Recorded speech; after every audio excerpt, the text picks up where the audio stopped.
इचलकरंजी महानगरपालिकेची निवडणूक पहिल्यांदाच होते। राज्यामध्ये 29 महानगरपालिकेचे बिंगुल वाजले। आपण जर बघितलं तर भाजपकडे जवळजवळ 400 उमेदवारांनी उमेदवारी अर्ज मागितलेला आहे।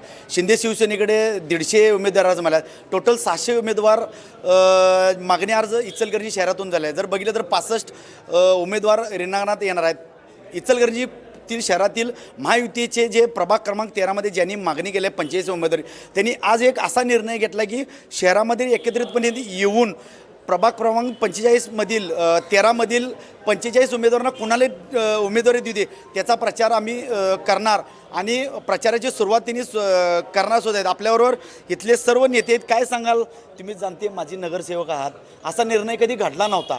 एक चांगला पायंडा तुम्ही घडून दिलाय की माझं तिकीट कापलं जाईल काय कोल्हेलं, असे वाद निर्माण होतात। काय सांगाल याबद्दल? इचलकरंजी शहरामध्ये एकमेव हा प्रभाग आहे, इचलकरंजी प्रभाग नंबर 13। शिवसेना आणि भारतीय जनता पार्टीचे दोन्ही मिळून 700 उमेदवारांनी मागणी केल्या।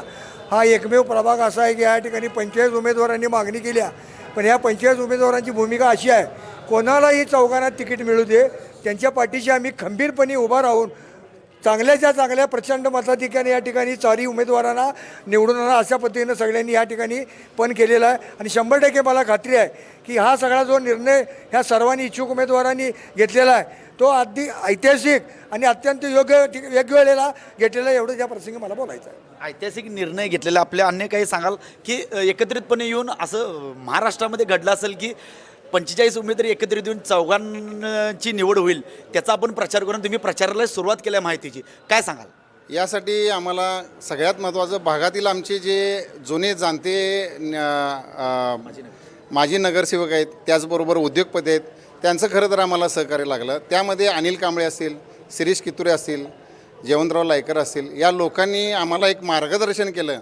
बाबांनो, आत्तापर्यंत ह्या ज्या आपल्या प्रभागामध्ये निवडणुका झालेल्या आहेत त्या अतिशय शांततेमध्ये झालेल्या आहेत आणि या शांततेचं आम्ही एक प्रतीक म्हणून आम्ही कालच या ठिकाणी सगळ्या उमेदवारांना बोलवून एक मीटिंग घेतली। त्या मीटिंगमध्ये आम्ही निर्णय घेतला की उमेदवार जरी 45 असले तरी आपण 4 जण जी कोण पक्ष आपल्याला निवडून देईल, पक्ष आपल्याला तिकीट देईल, अशा लोकांच्या पाठीमागं आपण राहूया, जेणेकरून आपल्याला इचलकरंजीमध्ये एक आता अतिशय चांगला संदेश जाईल आणि अतिशय खेळीमेळीत असं ह्या महानगरपालिकेचं निवडणूक आपण पार पाडू। आपण जर बघितलं तर इचलकरंजी शहरामध्ये महायुतीमध्ये मला महायुतीकडून उमेदवारी मिळेल असे आस लावून बसल्यात, पण इचलकरंजीतील 13 प्रभागामधील एक वेगळा निर्णय झाल्यामुळं एक दृष्टिकोन इचलकरंजीच्या राजकारणामध्ये पलटणार आहे। काय सांगाल तुम्ही? माझी नगरसेवक आहेत, हा जो निर्णय जो तुम्ही जे घेतलेला आहे सर्वांनी मिळून, काय वाटते, कसं वाटतं? नक्कीच मला असं वाटते की भारतीय जनता पार्टी आणि शिवसेना हे एकत्रित लढून अख्खा पॅनल टू पॅनल असं निवडणूक म्हणजे सगळे पॅनल निवडून येणार आहे। पण हा निर्णय घेताना तुम्ही बी उमेदवारी मागितला, उद्या जर उमेदवारी जर नाही मिळाली तर तुम्ही प्रचाराला एक महिला म्हणून, माझी नगरसेवक म्हणून एक धाडस दाखवणं सुद्धा तेवढंच जिद्द लागते, त्याबद्दल काय सांगा? नक्कीच आमचा आत्ता मिटिंगच त्यासाठी झाली आहे की जे कोण उमेदवार असतील त्यांच्या पाठीशी आम्ही खंबीरपणे राहू।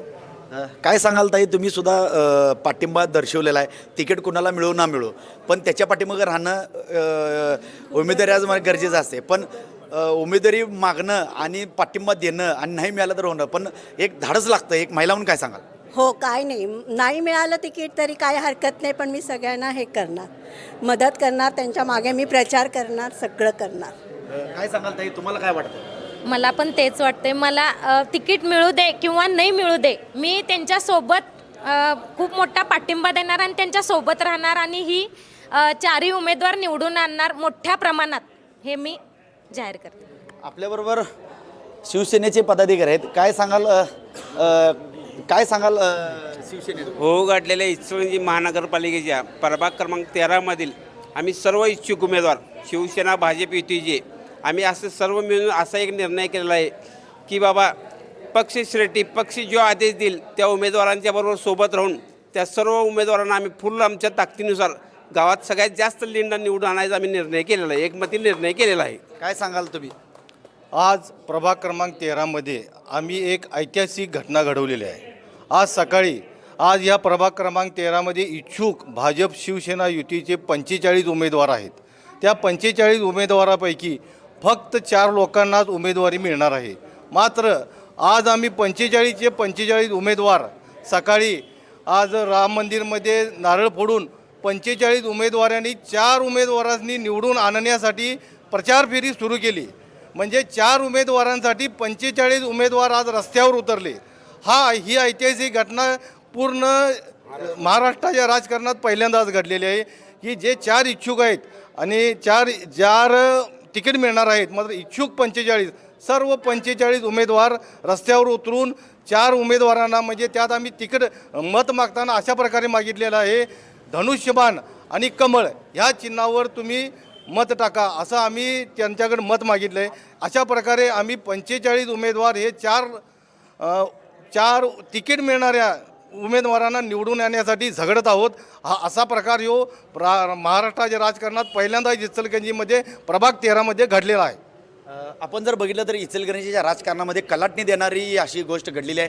कारण की इचलकरंजी शहरामध्ये महायुतीकडे उमेदवारांनी मागलेल्या, त्यामुळं वरिष्ठांना कोणाला द्यायचं आणि कोणाला नाही द्यायचं त्यामुळे नाराजीचा सूर उमटला होता. पण इचलकरंजीच्या प्रभाग क्रमांक 13मधील वरिष्ठ माजी नगरसेवक असतील, सध्याचे नगरसेवक असतील आणि इच्छुक उमेदवारांनी एकत्रितपणे येऊन प्रभाग क्रमांक 13मधील महायुतीच्या ज्या उमेदवाराला जे पक्ष जो आदेश देईल त्या पद्धतीनं तिकीट त्याला दिलं जाईल. त्याचा प्रचाराला आता सुरुवात झालेला आहे. त्यामुळे इचलकरंजीच्या आणि महाराष्ट्राच्या राजकारणामध्ये एक नवीन पायंडा या सर्व प्रभाग क्रमांक 13च्या महायुतीच्या नेत्यांनी करून दिला आहे. कॅमेरामन निखिल बिसेस, मी साईनाथ जाधव, TV9 मराठी, इचलकरंजी.